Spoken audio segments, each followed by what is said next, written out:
Evaluasi adalah proses pemberian nilai untuk pengambilan keputusan. Materi yang ketiga ada prinsip-prinsip penilaian. Prinsip-prinsip penilaian sendiri merupakan dasar yang menjadi pedoman bagi penilai ketika melakukan kegiatan penilaian.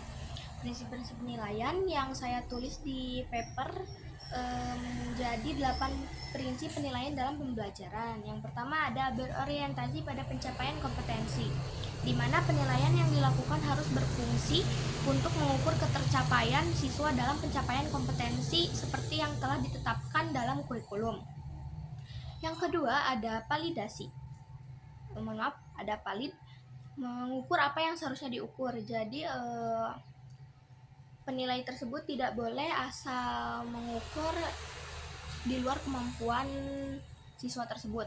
Yang ketiga ada adil. Penilaian yang dilakukan harus adil kepada setiap siswa. Di sini jangan mentang-mentang siswa tersebut adalah sepupu atau keponakan, guru memberikan nilai lebih karena siswa tersebut merupakan keluarganya. Tidak boleh seperti itu. Jadi harus adil, merata, menilai sesuai dengan kemampuan siswa tersebut. Yang keempat ada objektif. Dalam menilai hasil belajar siswa, guru harus dapat menjaga objektivitas proses dan hasil penilaian. Yang kelima ada berkesinambungan. Penilaian yang dilakukan harus terencana, bertahap, teratur untuk memperoleh informasi hasil belajar dan perkembangan belajar siswa. Yang keenam ada menyeluruh. Menyeluruh prinsipnya dalam penilaian mengandung arti bahwa penilaian yang harus dilakukan mampu menilai keseluruhan kompetensi yang terdapat dalam kurikulum yang mungkin meliputi ranah kognitif, afektif, dan psikomotor. Yang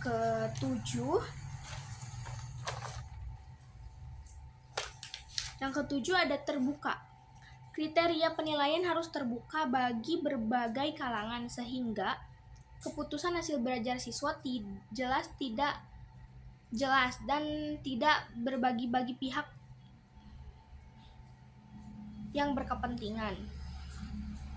Yang kedelapan ada bermakna. Hasil penilaian hendaknya mempunyai makna bagi siswa dan juga bagi pihak yang berkepentingan. Dapat memberikan gambaran mengenai tingkat pencapaian hasil belajar siswa, keunggulan dan kelemahan siswa, minat, serta potensi siswa dalam mencapai kompetensi yang telah ditetapkan. Materi keempat ada bentuk penilaian hasil belajar dan kegunaannya. Bentuk penilaian terbagi menjadi 3, yaitu penilaian oleh tenaga pendidik, penilaian oleh unit satuan pendidikan, dan penilaian oleh pemerintah. Bentuk penilaian oleh pendidik bisa dilakukan dalam bentuk ulangan, kuis, pengamatan, penugasan, dan lain sebagainya. Hasil penilaian tersebut bisa digunakan sebagai bahan evaluasi guna perbaikan proses pembelajaran serta memetakan tingkat kemampuan peserta didik. Yang kedua ada bentuk penilaian oleh unit satuan pendidikan. Bisa berupa ujian sekolah atau ujian madrasah dan ujian praktek. Hasil penilaian yang diperoleh dari penilaian tersebut akan digunakan untuk menentukan kelulusan peserta didik. Yang ketiga ada bentuk penilaian oleh pemerintah. Di sini biasanya berupa ujian nasional, namun kini sudah dihilangkan. Jadi yang dilakukannya adalah asesmen ketuntasan minimal atau AKM. Penilaian hasil belajar oleh guru berguna untuk mengukur dan mengetahui sejauh mana ketercapaian suatu kompetensi oleh siswa. Namun yang paling penting kegunaannya adalah sebagai salah satu upaya untuk guru supaya bisa memperbaiki kualitas dari pembelajaran siswa tersebut.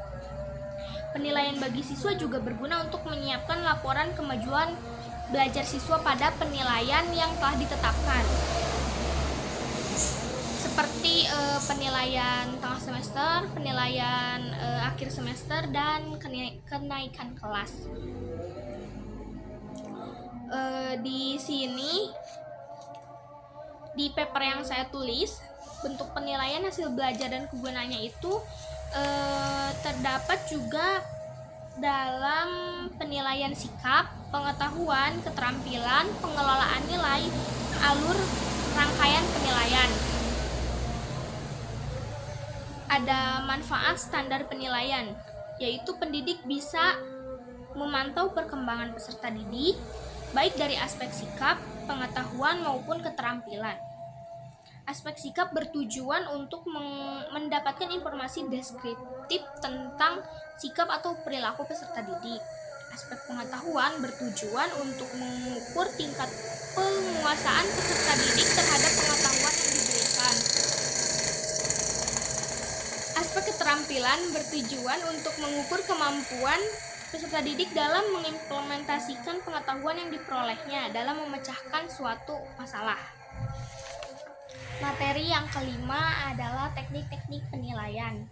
Teknik penilaian adalah metode atau cara penilaian yang dapat digunakan untuk mendapatkan informasi. Teknik penilaian yang memungkinkan dan dapat dengan mudah digunakan adalah tes, termasuk tes tertulis, tes lisan, dan tes perbuatan. Ada observasi atau pengamatan, dan ada wawancara. Mungkin di setiap paper yang dibuat anak-anak mahasiswa yang lainnya itu berbeda ya Bu. Tapi di materi yang saya temukan di internet itu terbagi menjadi 3. Yang pertama, teknik penilaian melalui tes. Ada tes tertulis. Tes tertulis adalah tes yang soal-soalnya harus dijawab siswa dengan memberikan jawaban secara tertulis. Secara umum dapat dikelompokkan menjadi 2, ada tes objektif dan ada tes subjektif. Tes objektif itu umumnya dipakai untuk menilai tanpa mengukur kemampuan siswa. Sedangkan tes subjektif dipakai untuk menguji kemampuan siswa agar tahu kemampuan siswa tersebut dalam berpikir kritis. Tes objektif itu tes subjektif. Yang sekarang tes objektif lagi. Bentuk pilihan soalnya itu biasanya pilihan ganda, jawaban singkat atau isian, menjodohkan, benar salah. Sedangkan tes subjektif biasanya itu soalnya itu uraian atau esai. Sedangkan tes lisan, tes yang pelaksanaannya digunakan secara tatap muka. Jadi tes ini itu seperti tes subjektif, namun dilakukan secara lisan. Jadi tidak ada pilihan ganda, tidak ada jawaban yang sudah ditentukan, melainkan siswa harus berpikir dan menjelaskan jawaban tersebut secara tertulis, esai, atau secara lisan dibicarakan. Yang ketiga ada tes perbuatan. Penugasannya biasanya disampaikan dalam bentuk lisan atau tertulis. Dan pelaksanaan tugasnya dinyatakan dengan perbuatan atau penampilan. Pada umumnya diperlukan sebuah format pengamatan, disesuaikan menurut keperluan. Yang kedua ada teknik penilaian melalui observasi atau pengamatan. Observasi adalah suatu kegiatan yang dilakukan guru untuk mendapatkan informasi tentang siswa dengan cara mengamati tingkah laku dan kemampuannya selama kegiatan observasi berlangsung. Observasi dapat ditujukan pada perorangan atau kelompok. Observasi di sini terbagi menjadi 3, yaitu observasi partisipatif, observasi sistematis, dan observasi eksperimental.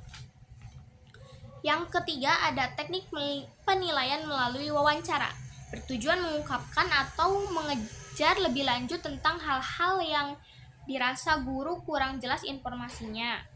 Teknik wawancara ini dapat pula digunakan sebagai alat untuk menelusuri kesukaran yang dialami siswa tanpa ada maksud untuk menilai. Wawancara dilakukan secara lisan yang berisikan pertanyaan-pertanyaan yang sesuai dengan tujuan informasi yang hendak digali. Wawancara dibagi dalam 2 kategori. Yang pertama, wawancara bebas. Si penjawab diberi kebebasan untuk menjawab tanpa batasan.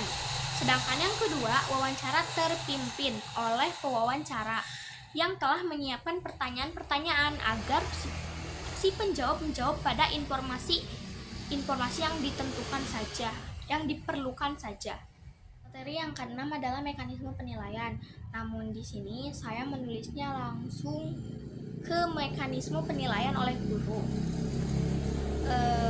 Jadi sebelum melaksanakan penilaian, guru terlebih dahulu merancang bagaimana strategi penilaian yang akan dilaksanakan dalam pembelajaran. Hasil rancangan strategi dapat dituangkan dalam rencana pelaksanaan pembelajaran atau RPP yang bersumber pada silabus mata pelajaran. Penilaian hasil belajar siswa dapat dilakukan terhadap sikap, pengetahuan, dan keterampilan. Penilaian aspek sikap dilaksanakan melalui observasi atau pengamatan langsung selama proses pembelajaran. Mekanisme penilaian aspek pengetahuan dilakukan oleh guru melalui tes objektif dan subjektif dan non-tes atau sumatif dan formatif. Mekanisme keterampilan siswa dilakukan oleh guru melalui kerja praktik, kerja proyek, produk, portofolio, dan lain-lain sebagainya. Ketiga, aspek yang dinilai pada siswa memiliki kriteria tertentu yang dikenal dengan ketuntasan belajar minimal. Penetapan KBM dilakukan melalui rapat majelis guru. Mekanisme bagi siswa yang belum mencapai KBM akan dilaksanakan remedial. Materi yang ke-8 adalah prosedur penilaian. Proses penilaian adalah sebuah proses justifikasi terhadap suatu objek yang dinilai. Dalam dunia pendidikan yang semuanya harus akuntabel, sebuah justifikasi harus didasari oleh suatu data dan harus memiliki tujuan. Tahap pertama dari prosedur penilaian adalah 1. Kajian materi pembelajaran. Sebagai penilai adalah mempelajari dan mengkaji materi pembelajaran dari 1 atau lebih kompetensi dasar. Yang kedua adalah memilih teknik penilaian. Secara garis besar, teknik penilaian dapat digolongkan menjadi 2, yaitu penilaian melalui tes dan non-tes. Yang ketiga, perumusan kisi-kisi. Merumuskan dan membuat matrik kisi-kisi sesuai dengan teknik penilaian yang telah ditentukan. Kisi-kisi merupakan deskripsi mengenai informasi dan ruang lingkup dari materi pembelajaran yang digunakan sebagai pedoman untuk menulis soal. Yang keempat, ada penulisan butir soal. Menulis dan membuat butir-butir soal yang sesuai dengan kisi-kisi yang telah dibuat tadi. Yang kelima, ada penimbangan atau review penimbangan, Bu. Soal yang telah dibuat ditimbang secara rasional, dibaca, ditelaah, dan dikaji kembali butir-butir soalnya tersebut. Yang keenam, ada perbaikan. Pedoman diperbaiki sesuai dengan hasil penimbangan. Yang nomor 5 tadi.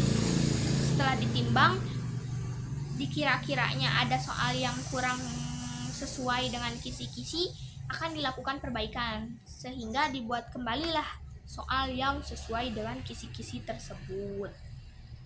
Yang ketujuh, ada uji coba dan pengadaan. Uji coba terhadap tes atau soal yang dibuat adalah untuk menentukan apakah butir soal yang telah dibuat itu memenuhi kriteria yang dituntut. Sudahkah mempunyai tingkat ketetapan, tingkat kesukaran, dan daya pembeda yang memadai. Yang ke-8 adalah diuji atau dites.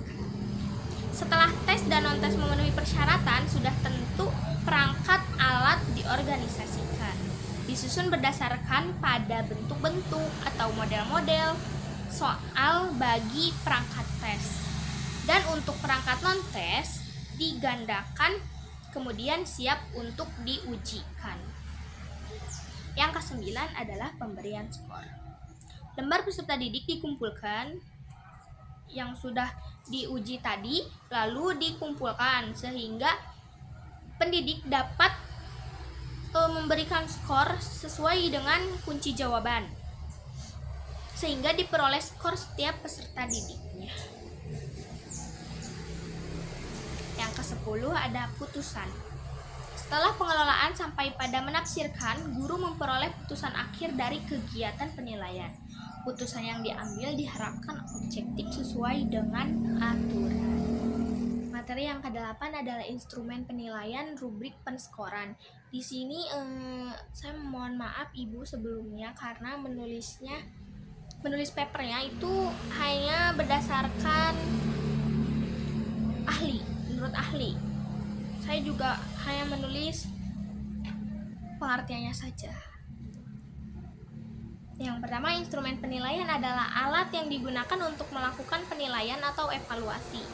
Instrumen penilaian dapat berupa tes maupun non-tes, dan observasinya dapat dilakukan dengan cara observasi sistematis dan non-sistematis. Untuk mencapai tujuan secara efektif dan efisien, harus baik sebagai alat ukur. Sedangkan rubrik adalah instrumen penilaian yang digunakan dosen dalam mengukur kinerja mahasiswa berdasarkan deskripsi spesifik yang menggambarkan kemampuan mahasiswa untuk suatu level tertentu pada suatu aspek. Menurut Mertler 2006, Reddy dan Andrade 2010, Stephens dan Levy 2005.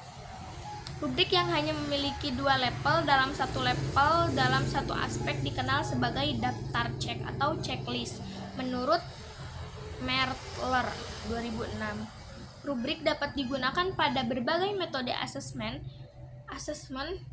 seperti tulisan ilmiah, esai buku atau film, partisipasi diskusi, laporan laboratorium, portofolio, dan kerja kelompok. Menurut Stephen dan Levy tahun 2005. Materi ke-9 adalah langkah-langkah pelaksanaan penilaian dan pengelolaan atau pemanfaatan hasil penilaian serta pelaporannya. Langkah-langkah evaluasi hasil belajar.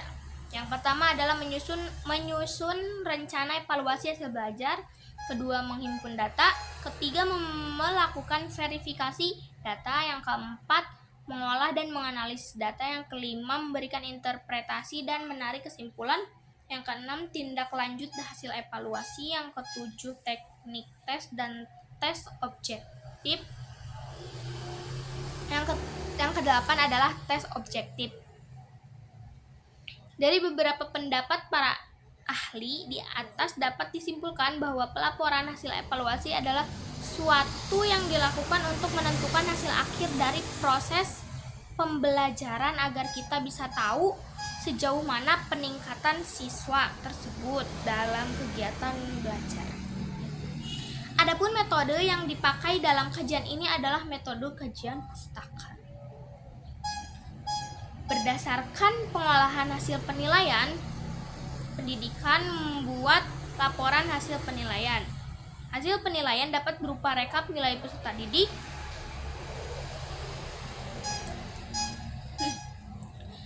atau nilai pada masing-masing lembar jawabannya, atau bentuk lain sesuai dengan tujuannya.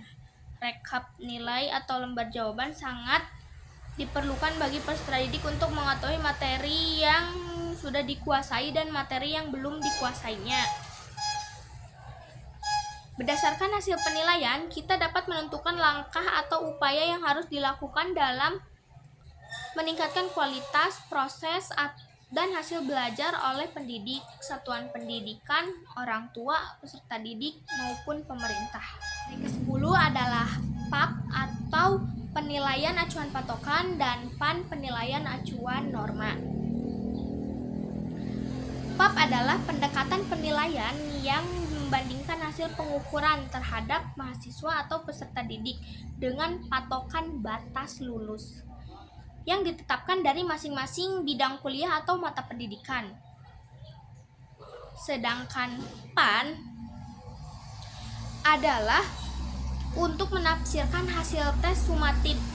Sebaiknya diterapkan pada hasil penilaian yang menentukan keberartian siswa dalam hasil belajarnya, seperti pada UTS, UAS, dan kenaikan kelas, ujian kenaikan kelas. Sumatif di sini adalah melakukan kuis atau ujian harian untuk mengukur pemahaman siswa terhadap materi yang sudah dipelajarinya atau yang sudah disampaikan guru kepada siswa-siswa tersebut, kepada peserta didik. Penilaian PAN mengacu pada penilaian kelompok dengan membandingkan nilai-nilai siswa pada kelompok tersebut. Jadi penilaian PAN itu si guru dapat menilai dalam satu kelompok, menilai per orangnya itu, si siswanya itu bisa atau tidak kemampuan dalam belajarnya. Sedangkan PAP pada umumnya digunakan untuk menafsirkan hasil tes formatif, diterapkan untuk mengukur dasar kemampuan siswa pada ulangan harian.